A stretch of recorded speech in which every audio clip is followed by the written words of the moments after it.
Hello, my name is Michaela, and I'm going to be reading from Hermann Hesse's Demian. I wanted only to try to live in accord with the promptings which came from my true self. Why was that so very difficult? Demian, the story of Emil Sinclair's youth.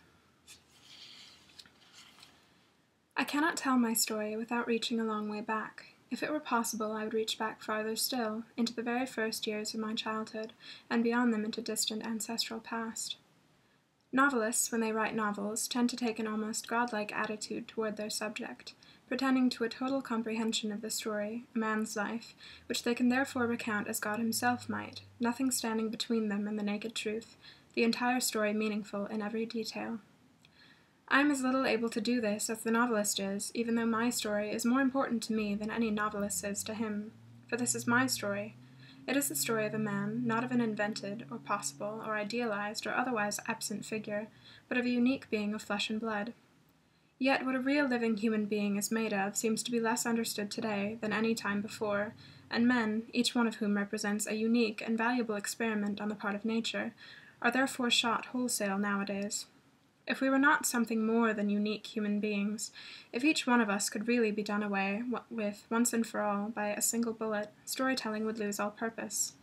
But every man is more than just himself. He also represents the unique, the very special and always significant and remarkable point at which the world's phenomena intersect, only once in this way and never again. That is why every man's story is important, eternal, sacred. That is why every man, as long as he lives and fulfills the will of nature, is wondrous and worthy of every consideration. In each individual, the spirit has become flesh. In each man, the creation suffers. Within each one, a Redeemer is nailed to the cross.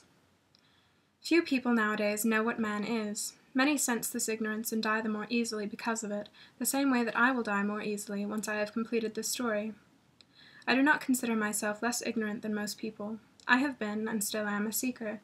But I have ceased to question the stars and books. I have begun to listen to the teachings my blood whispers to me.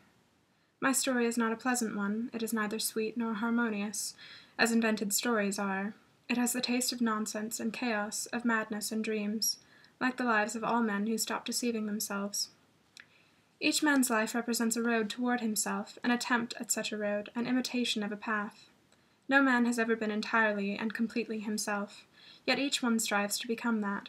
One in an awkward, the other in a more intelligent way, each one as best he can. Each man carries the vestiges of his birth, the slime and eggshells of his primeval past, with him to the end of his days.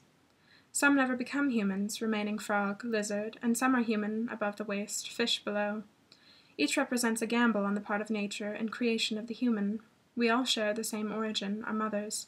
All of us came in at the same door. But each of us, experiments of the depths, strives toward his own destiny. We can understand one another, but each of us is able to interpret himself to himself alone.